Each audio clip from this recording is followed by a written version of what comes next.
and you could use this tool to clean up some items in your Active Directory tree or domain.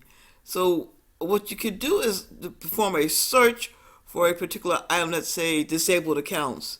And as you can see, I'm doing the actual work right here. And so once I perform the search, it will show me all of the disabled accounts in the Active Directory tree.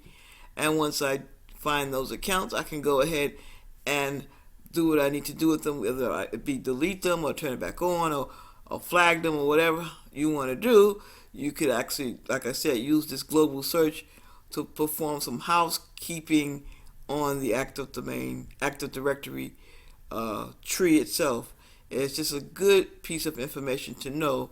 And you could also search for expired password. Once the search comes back with the information that you requested, you could delve a bit further. You could just bring up a special account. For example, I'm exploring this account called Default Account, which is a built-in account that comes with Active Directory or with the domain controller.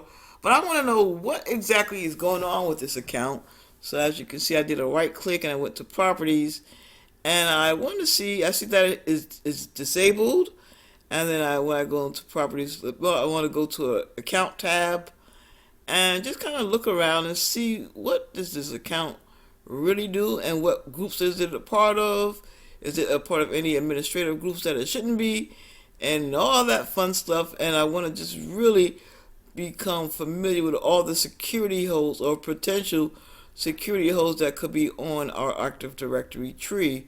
And as a network administrator, you want to definitely perform a lot more of these. That way you won't get any surprises, and you can lock down your network securely as much as possible. So I would prefer to perform these audits at least once a week. If you have a large network, maybe, yeah, once a week should be good. And just that way you're aware of what's happening within the Active Directory tree and your domain controller, and of course your network itself, and just prevent any problems in the future.